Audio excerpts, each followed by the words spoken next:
take this little pin out. To do that, you line this little mark up. You push on the back side, and that pops up. And then you'll see, pull trigger, go forward, take this little pin out, and alright, it's broke down.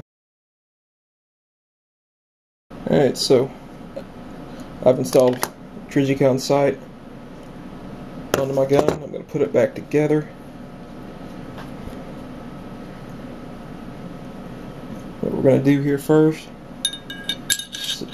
set the barrel in,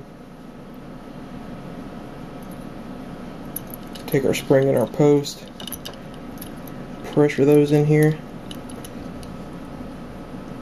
Alright, now what we'll do is just slide it on the front of our frame like that.